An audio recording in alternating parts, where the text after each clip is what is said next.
எங்கிருந்து நீ வந்தாயோ கோடீஸ்வரா, எங்கள் நெஞ்சினில் நிறைந்து நின்றாயே கோடீஸ்வரா. நிதம் எங்கள் நினைவுகள் உந்தன் அருளலையில் சங்கமம் கோடீஸ்வரா. இது எங்கள் ஆன்ம கீதம் அன்பே கோடீஸ்வரா.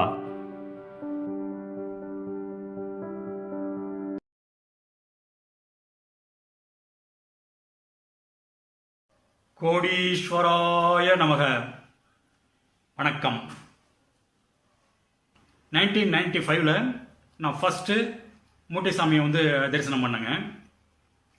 அப்போ தரிசனம் பண்ணப்போ எனக்கு ஏற்பட்ட அனுபவத்தெல்லாம் சொன்னேன். அதாவது ஒரு தினத்தந்தி பேப்பர் பறந்து வந்தது, அதை வச்சு அவர் வாழ்க்கை தத்துவங்கள் சொன்னது. அந்த பேப்பர் பாருங்கள், அந்த காற்றுல எப்படி அடிச்சுட்டு வருது பாருங்கள். அதே மாதிரி மனுஷனும் அந்த வெளிப்புறத்தோட நடவடிக்கைங்கிற ஒரு காரியத்தின் மூலமாக அவன் மனிதனும் அலைக்கழிக்கப்படுகின்றான் அப்படிங்கிற தத்துவத்தெல்லாம் அவர் சொல்லாமல் சொன்னது, அதெல்லாம் சொன்னாங்க. அப்புறம் எனக்கு இன்டர்வியூ இல்லாமல் கத்தாரில் வேலை கிடைச்சது ஞானவள்ளல் மூட்டை சுவாமி அருளால் அப்படிங்கிறதெல்லாம் அவங்களுக்கு சொன்னாங்க. அப்போ என்ன நடந்ததுன்னு கேட்டிங்கன்னா, இன்னொரு விஷயம், அந்த பக்கத்தில் நான் சொன்னல அந்த மூட்டை சாமியோட வீடு மாதிரி ஒன்று இருந்தது. அந்த ஒரு பாழடைஞ்ச ஒரு வீடே இல்லாமல் ஒரு வீடு மாதிரி இருந்ததுன்னு சொன்னல, அந்த வீடு பக்கத்தில் ஒரு காம்பவுண்ட் மாதிரி இருந்ததுங்க. அதில் ஒரு பெண் எட்டி பார்த்தாங்க. மூட்டை சாமி அந்த அந்த பெண்ணிட்ட போய் பேசினாருங்க, பேசிட்டு வந்தாருங்க. அப்புறம் தான் பல வருடங்கள் கழித்து நான் தெரிந்து கொண்டேன், அந்த பெண் வேறு யாரும் அல்ல, மூட்டை சுவாமியோட சகோதரருடைய மகள் என்று தெரிந்து கொண்டேன். மூட்டை சாமியோட சொந்த சகோதரராக இருக்கணும், அப்படி இல்லைன்னா அவங்க பெரியப்பா மகனோட மகளாக இருக்கணும். அந்த மாதிரி மூட்டை சாமி அந்த கணக்கன்பட்டி கிராமத்திலேயே பிறந்து வளர்ந்தவருங்க.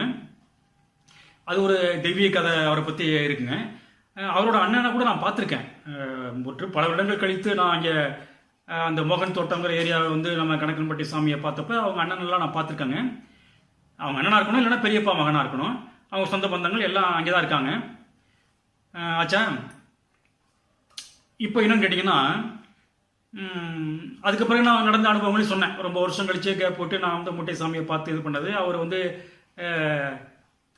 அவர் அருள் மூலமாக எனக்கு இன்டர்வியூ இல்லாமல் கத்தாரில் மார்க்கெட்டிங் மேனேஜர் போஸ்ட் கிடச்சிது. அதெல்லாம் அவங்கள்ட்ட சொன்னாங்க அந்த தொடரில். இப்போ என்னன்னு கேட்டிங்கன்னா, நடுவில் ஒரு ட்ரிப்பு, அதாவது 95 நான் பார்த்த பிறகு ஒரு 15 வருஷம் கழித்து அவரை பார்த்தேன்னு சொன்னல, அந்த 15 வருஷம் கழித்து பார்த்த பிறகு நான் கத்தார் போன பிறகு கத்தார்லேருந்து வந்துட்டேங்க. கத்தார்லேருந்து அப்புறம் எனக்கு மும்பையில் ஒரு இன்டர்வியூ நடந்ததுங்க.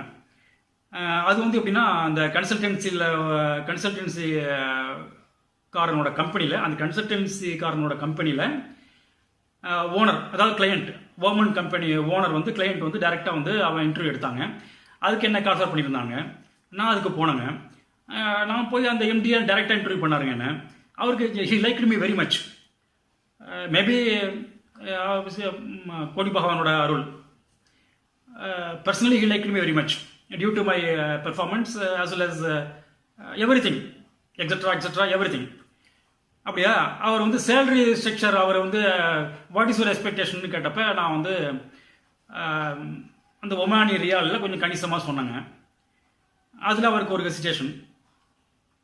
அதாவது 90% எனக்கு கொடுக்குற மாதிரி அந்த ஜாப் ஆஃபர் பண்ணுற மாதிரி அது ஒரு மார்க்கெட்டிங் பொசிஷன். அது எந்த கம்பெனின்னு கேட்டிங்கன்னா, அதாவது பிரிண்டிங் அண்ட் பேக்கேஜிங் சம்மந்தப்பட்ட கம்பெனிங்க. அந்த எம்டிஏ டேரெக்டாக இது பண்ணார். Almost I was about to be செலக்டட்னே வச்சுக்கலாம். Salary structure, what is your எக்ஸ்பெக்டேஷனோட சேலரி எக்ஸ்பெக்டேஷன் கேட்டப்போ நான் just I was somewhat in higher side regarding salary. அதில் அவர் கொஞ்சம் ஹெசிடேட் பண்ணாருங்க. பட் இருந்தாலும் நான் எனக்கு நம்பிக்கை இருந்தது.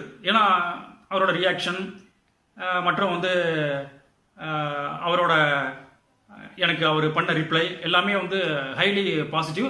Almost I was about to be selected. அப்படியாச்சா. அப்புறம் அந்த சேலரி எக்ஸ்பெக்டேஷன் கேட்டு இது பண்ணப்போ சரி, ஓகே, நீங்கள் வெயிட் பண்ணுங்க அப்படின்னு சொன்னாருங்க முதல்ல. அப்புறம் வெளியில் வெயிட் பண்ணாங்க. அதாவது அவுட் ஆஃப் அவர் உட்காந்துருந்த அவுட் ஆஃப் ஆஃபீஸ் நான் வெயிட் பண்ணாங்க. வெயிட் பண்ணுறப்ப அவரே எல்லாம் இது முடிஞ்ச உடனே, மற்றவங்களாம் இன்டர்வியூ பண்ணி முடிஞ்ச உடனே அவரே ஸ்பாட்டுக்கு, நான் உட்கார்ந்த இடத்துக்கு Ramnathan, just I will tell you positively, it seems to be okay, 100% okay, but some formalities are there அப்படின்னு அவரே டேரெக்டாக சொன்னாருங்க. அதனால் I hope I got it, I got the job அப்படின்னு நினச்சி நான் வந்துட்டேங்க. அப்புறம் பாருங்கள், வீட்டுக்கு வந்த உடனே அன்னைக்கு மறுநாள் எனக்கு அந்த கன்சல்டன்சிக்காரன்ட்டேருந்து எனக்கு ஒரு ஃபோன் வந்ததுங்க. I was very eager to attend the phone. I lifted the phone and I was awaiting a positive reply from them. But on the contrary, they told me negatively in the sense, Ramanathan, that MD liked you very much, despite because of salary. Sorry to tell you, you lost the job. அப்படின்னாருங்க. எனக்கு அப்படியே, அதாவது Omani ரியால மனசால எண்ணிட்டு இருந்து எனக்கு மரணடி கிடைச்சதுங்க.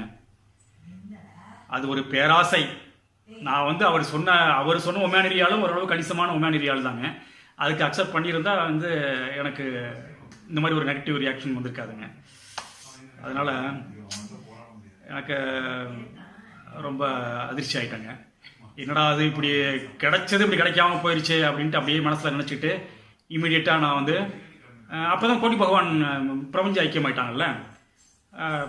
ரெண்டாவது ஆன்மீகத்தில் நான் என்னோட முன்னேற்றம் வந்து அப்போ ஓரளவு ஒரு மீடியமான ஸ்டேஜில் தான் இருந்தது. நான் என்ன பண்ணேன், சரி நம்ம தான் கோடி பகவான் வந்து நமக்கு மூட்டை சுவாமிங்கிற மகானை கொடுத்துருக்காங்கல்ல அப்படின்ட்டு நான் வந்து அந்த அதிர்ச்சியோட மறுநாள் நானும் என் ஒய்ஃபும் வந்துங்க மூட்டை சுவாமியை பார்க்க போனோங்க. என் ஒய்ஃப் தூரத்தில் இருந்தாங்க.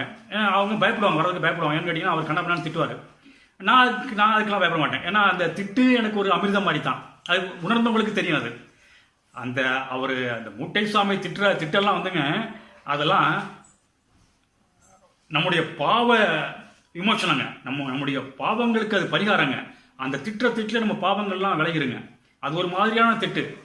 ஆனால் அது வல்கரான திட்டு தான். வல்கரான திட்டா இருந்தாலும் கூட அதில் எனக்கு ஒரு ஈகர்னஸ் இருக்கும். அந்த திட்டை கேட்கறதுக்கு, அதாவது அதுக்குன்னு ஒரு திட்டை கேட்கறதுக்காக நான் போக நினைக்காதீங்க. அந்த திட்டை வந்து நான் நெகட்டிவாக நினைக்க மாட்டேன். அதனால் நான் தைரியமாக போயிடுவேங்க. என் ஒய்ஃப் ஓரத்தில் இருந்தாங்க, நான் உள்ளே போனேங்க. அவர் இருக்கிற பக்கம் போனேங்க.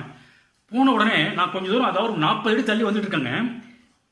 அப்பயே என்னை பார்த்து, என்னடா கை கட்டினது வாய் கட்டலை, அப்புறம் என்னடா அப்படின்னு சொல்லிட்டு அப்புறம் டேஷ்ங்க ஒரு கெட்ட வார்த்தை. என்னடா கை கட்டினது வாய் கட்டலை, அப்புறம் என்னடா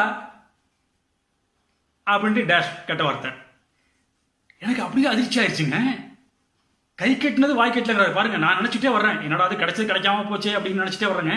கரெக்டா அவர் சொல்றாருங்க, என்னடா கை கட்டினது வாய் கட்டல, அப்புறம் என்னடா இவனே அப்படின்னாருங்க. அப்புறம் சரின்ட்டு அப்புறம் டைம் போச்சுங்க. அவரை தரிசனம் பண்ணி எல்லாரும் பக்கத்தில் எல்லாம் மக்கள்லாம் உட்காந்துட்டு இருந்தோம். அதெல்லாம் வந்து என் மனத்தில் பசுமரத்தாணி போல அதெல்லாம் மலரும் நினைவுகளாக மறையாமல் இருக்குங்க. என்றைக்குமே அது வந்து மறையாமல் இருக்குங்க. அதனால் மூட்டை சாமிகளை பற்றி சொல்கிறதுனா சொல்லிகிட்டே போகலாங்க. எனக்கும் அவருக்கு நேரடியான பல அனுபவங்களும் இருக்குங்க. அடுத்த அனுபவத்தை அடுத்த அத்தியாயத்தில் சொல்கின்றேன். ஆத்ம நன்றி.